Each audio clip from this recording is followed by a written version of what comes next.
किसी गांव में हरीलाल नाम के एक जमींदार रहा करते थे। उनका एक बेटा था जो करीब 7 साल का था। साथ ही उनकी पत्नी भी थी जो बीमार रहा करती थी। हरीलाल के घर में कोई कमी नहीं थी। मोहल्ले के लोग उनका बहुत सम्मान किया करते थे। उन्होंने अपनी पत्नी को कई बड़े अस्पतालों में दिखाया था, लेकिन कहीं से भी वह ठीक नहीं हो रही थी। एक रात अचानक से हरीलाल की पत्नी की तबीयत बहुत बिगड़ने लगी। हमको लग रहा है कि मेरा सर फट जाएगा। अब नहीं लगता मैं आपके साथ आगे का जीवन और बिता पाऊंगी। ऐसा मत कहो, तुम ठीक हो जाओगी। हम कल सुबह ही एक अच्छे डॉक्टर के पास चलेंगे। नहीं नहीं, अब समय नहीं है मेरे पास। आप राजू का ख्याल रखना और उसे मेरी कमी कभी भी महसूस मत होने देना। इतना कहकर हरीलाल की पत्नी ने अपने प्राण त्याग दिए और राजू एक कोने में खड़ा यह सब देखकर रोने लगा। हरीलाल ने उसे संभाला और आगे के कुछ दिनों में वह उसका ख्याल रखने लगी। हरीलाल की जिंदगी वापस से पटरी पर आ रही थी, लेकिन राजू गुमसुम रहने लगा था। मोहल्ले के लोगों ने राजू की हालत को देखते हुए हरीलाल जी से दूसरी शादी करने की बात की। हरीलाल जी, आप अपना नहीं तो कम से कम अपने बेटे का तो सोचिए। उसके लिए तो दूसरी शादी कर लीजिए। उसे तो माँ की कमी हुई होगी। वह सब तो तुम ठीक कहते हो भैया, लेकिन मुझे इस बात का डर है कि कहीं सौतेली माँ ने उसे सगी माँ जैसा प्यार नहीं दिया तो। अरे जमींदार साहब, वह दिन गए, अब कोई नहीं रखता ऐसी सोच। अब तो माँ माँ होती है, चाहे सौतेली हो या सगी। आपको कुछ सोचना चाहिए इस बारे में। ठीक है, मैं विचार करता हूँ। हरीलाल ने इस बात को भी टाल ही दिया था। लेकिन एक दिन जब वो किसी काम से दूसरे गांव गए तो रास्ते में अचानक से मौसम काफी बदल गया और आंधी तूफान आने लगी। बैलों ने आगे बढ़ने से इनकार कर दिया और तेज बारिश शुरू हो गई। ये क्या अचानक ऐसा भयानक मौसम क्यों हो गया? मुझे रुकना होगा, लेकिन यहाँ तो आसपास कोई दिखाई नहीं दे रहा। हाँ, कहाँ जाऊँ? अपनी बैलगाड़ी को एक पेड़ के नीचे खड़ा कर हरीलाल आगे की ओर बढ़ गए कि कहीं उन्हें रुकने के लिए जगह मिल जाए। तभी उन्हें कुछ दूरी पर एक झोपड़ी दिखाई दी जिसमें से कुछ रोशनी आ रही थी। हरीलाल जी को वहां से उम्मीद की एक किरण नजर आई और वह उस तरफ बढ़ गए। लगता है यहाँ कोई रहता है, लेकिन कौन और गांव से बाहर ये अकेली झोपड़ी यहाँ क्यों? खैर, मुझे तो फिलहाल अपने बारे में सोचना चाहिए। आगे बढ़कर हरीलाल जी ने झोपड़ी के दरवाजे पर दस्तक दी तो अंदर से एक औरत बाहर आई। जी, वो बाहर बहुत तूफान आ रहा है। आसपास कोई जगह नहीं थी ठहरने को। फिर आपका घर दिखा तो मैं यहाँ आ गया। क्या मैं बारिश थमने तक यहाँ रुक सकता हूँ? जी बिल्कुल, आप अंदर आ जाइए। हरीलाल अंदर चले गए और उस औरत ने चूल्हा जलाकर हरीलाल जी के लिए खाना बना दिया। अरे, आपको कैसे पता कि मुझे भूख लग रही है? आपके चेहरे को देखकर साफ पता चल रहा है कि आप भूखे और थके हुए हैं। लीजिए, खाना खा लीजिए। आपका बहुत बहुत धन्यवाद, लेकिन मैं यह नहीं समझ पा रहा हूँ कि आपका घर गांव से बाहर क्यों है, गांव के अंदर बस्ती में क्यों नहीं? हरीलाल जी की बात सुनकर औरत के भाव बदल गए और वह उदास हो गई।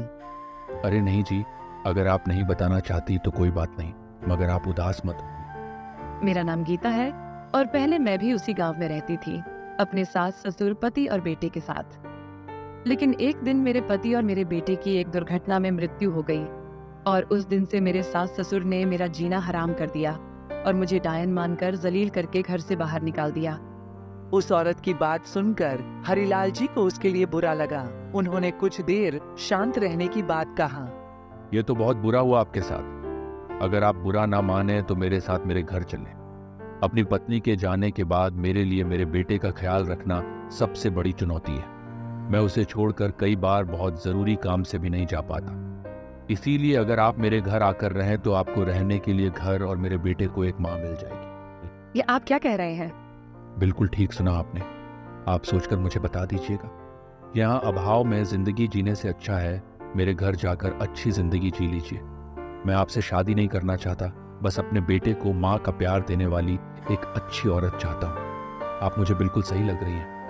हरीलाल की बात सुनकर वहां से उठकर बाहर खड़ी हो जाती है। हरीलाल बारिश रुकने का इंतजार करने लगते हैं। सुबह होने तक बारिश रुक जाती है और वह औरत अमीर चंद के पास आकर कहती है, मैं आपकी बात से सहमत हूँ, मैं आपके साथ चलूंगी।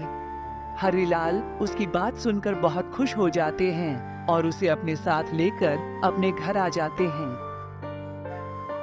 घर आते ही गीता राजू को अपने गले से लगा लेती है और उसकी आंखों से आंसू बहने लगते हैं। आप ठीक तो है ना? मैं ठीक हूँ, बस मुझे अपने बेटे की याद आ गई, लेकिन अब से राजू ही मेरा बेटा है। गीता के इस तरह के व्यवहार को देखकर घर के नौकर कुछ अचंभा करते हैं और कहते हैं, ये देखो, आते ही कैसे पांव पसार रही है, मुझे तो कुछ गड़बड़ लग रहा है। हाँ, लग तो मुझे भी रहा है कुछ ऐसा, लेकिन क्या कर सकते हैं, मालिक को जो ठीक लगे सो करे। गीता को आए अब कुछ दिन बीत चुके थे। उसने राजू के दिल में अपनी जगह बना ली थी, लेकिन शांति और बाकी के नौकरों को अभी भी कुछ बात खटक रही थी। एक दिन अचानक से गीता ने घर में चीख पुकार मचाना शुरू कर दिया। शांति, मुन्ना, मोहन, यहाँ आओ। तुम सब, ये सब क्या है? क्या चाहते हो मेरे राजू को कुछ हो जाए? तुम सब उसे नुकसान पहुंचाना चाहते हो? क्या हुआ, ऐसा क्यों कह रहे हो आप? गीता क्या बात है, क्यों चिल्ला रही हो इनके ऊपर? देखिए ना, राजू को हलवा खानी थी। मैंने शांति से हलवा बनवाई और उसे लाने को कहा, लेकिन ये देखिए, हलवे में कांच का टुकड़ा डला हुआ था और ये कोई ऐसा वैसा कांच नहीं बल्कि शांति की चूड़ी का टुकड़ा है। शांति, ये सब क्या है? तुम ऐसी लापरवाही कैसे कर सकती हो? आखिर तुम लोगों को हुआ क्या है? जब से गीता आई है तब से तुम लोग गलतियों पर गलतियां किए जा रहे। नहीं नहीं मालिक, मैंने ऐसा कुछ नहीं किया। अरे भला मैं क्यों छोटे मालिक को नुकसान पहुंचाऊंगी? ताकि मेरे राजू को मरते ही मैं यहाँ से निकल जाऊं और तुम लोग यहाँ पे घोटाला करते रहें। गीता की बात सुनकर शांति रोने लगी। सुनिए, आप इन सबको काम से निकाल दीजिए और हाँ, राजू के लिए खाना खुद बना सकती हूँ और घर के किसी भी काम में कर लूंगी। मुझे इनकी कोई जरूरत नहीं है। मालिक, हम सब आपके यहाँ सालों से काम कर रहे हैं, आप हमारा भरोसा कीजिए। क्या आपको हम पर जरा भी विश्वास नहीं? आप इनकी बातें मत सुनिए, इनकी तो आदत ही हो गई है बेचारा बनने की। 4 आंसू क्या गिरा दिए, इनको लगता है हम इनकी बातों में आ जाएंगे। गीता की बात सुनकर हरिलाल तुरंत उन सभी नौकरों को निकालने के लिए राजी हो गए और सभी को वहां से निकाल दिया। अब गीता घर का सारा काम अकेली संभाल रही थी और राजू का भी पूरा ख्याल रख रही थी। हरिलाल जी गीता की मेहनत देखकर काफी खुश थे। एक दिन हरिलाल को शहर किसी काम से जाना पड़ रहा था। अच्छा गीता, मैं शहर जा रहा हूँ, तुम राजू और घर का ख्याल रखना। कोई भी समस्या हो किसी से भी कह देना, गांव में कोई भी तुम्हारी मदद कर देगा। ठीक है, आप जाइए और मेरी चिंता मत कीजिए, राजू और घर में दोनों को संभाल लूंगी। हरिलाल जी राजू और गीता को छोड़कर शहर चले गए और गीता अपने कामों में व्यस्त हो गई। एक शाम शांति अपने घर के लिए कुछ लकड़ियां लेने जंगल की तरफ गई तो उसने देखा कि गीता भी बड़ी तेजी से जंगल की तरफ चली जा रही थी। अरे रे, ये औरत यहाँ क्या कर रही है, वो भी राजू को घर में अकेला छोड़कर? शांति गीता के पीछे पीछे चली जाती है और देखती है कि मोहिनी बीच जंगल में एक आदमी से बातें कर रही थी। वो शहर गया है, अब हमारा काम हो जाएगा। सही कहा तुमने, अब हमें हमारा बेटा वापस मिल जाएगा। तुम बस जल्दी से उस लड़के को मुझे सौंप दो। हाँ, आज की रात ही तुम हवेली के पीछे आ जाना और उस बच्चे के खाने में बेहोशी की दवा मिलाकर मैं उसे बेहोश कर दूंगी और तुम उसे ले जाना। गीता की ऐसी बातें सुनकर शांति एकदम से बहुत डर जाती है और सोचती है, अरे ये दोनों क्या बातें कर रहे हैं? कहाँ ले जाना चाहते हैं राजू को? मुझे राजू को बचाना होगा। शांति भागती हुए हवेली की तरफ आता और राजू से मिलता है। काकी, नई माँ बिल्कुल अच्छी नहीं है, वह मुझे खाना भी नहीं देती और जब पिताजी सामने होते हैं तो वह मुझे बहुत प्यार करती है। वह मुझे पिताजी से बात भी नहीं करने देती और मुझे डांट भी बहुत है। आप सबके जाने के बाद से घर का सारा काम मैंने ही किया है।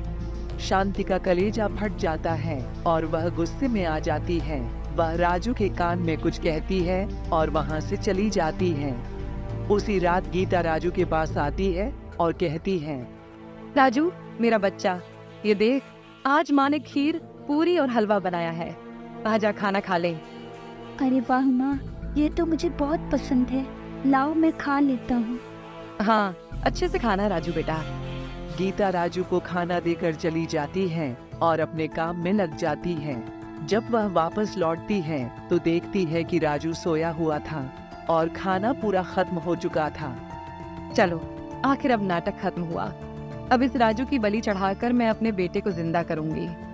गीता पीछे के दरवाजे से उसी आदमी को बुलाती है और वह आदमी राजू को उठाकर ले जाने लगता है। तभी गांव वाले और शांति मिलकर उसे पकड़ लेते हैं।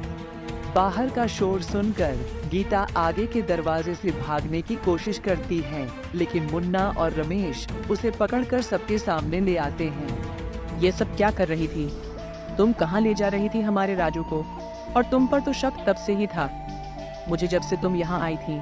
अब बताओ, आखिर क्या मकसद था तुम्हारा यहाँ आने का? मैं कुछ नहीं। तुम सब मुझ पर गलत इल्जाम लगा रहे हो। तभी हरिलाल जी शहर से लौट आते हैं और वह हवेली के बाहर भीड़ को देखकर कहते हैं, ये सब क्या हो रहा है और ये आदमी कौन है, राजू को क्या हुआ है और ये गीता को क्यों पकड़ रखा है? अपने पिता की आवाज सुनकर राजू उठ खड़ा होता है और उनके गले से जा लगता है। मालिक ये औरत और ये उसका साथी राजू का अपहरण करके ले जा रहे थे। शांति की बात सुनकर हरिलाल के होश फक्ता हो गए। आखिर क्या सच है? क्या कह रहे हैं ये लोग? हाँ, तुम अभी बताती हो या फिर बुला ले पुलिस को? बताती हूँ। ये मेरे पति हैं और हमारी बेटी की मौत हो चुकी थी। हम उसे दोबारा जिंदा करना चाहते थे और उसके लिए उसी की उम्र की लड़के की बलि देनी थी। एक दिन आप खुद ही मेरे घर आए और राजू के बारे में बताया। राजू को मारने के लिए हम दोनों ने मिलकर यह योजना बनाई। मैंने तुम दोनों पर भरोसा किया और तुम दोनों ने मेरे साथ विश्वासघात किया। अब मैं तुम दोनों को नहीं छोड़ूंगा, समझे? हाँ, पुलिस को बुलाकर अभी पकड़ता हूँ तुम लोगों को। हरिलाल जी ने पुलिस बुलाकर दोनों को पकड़वा दिया और सभी नौकरों से माफी मांगकर उन्हें वापस काम पर रख लिया। तो हाँ दोस्तों, हमें इस कहानी ये सीख मिलती है, हमें कभी भी किसी भी अनजान व्यक्ति पर आंख बंद करके भरोसा नहीं करना चाहिए।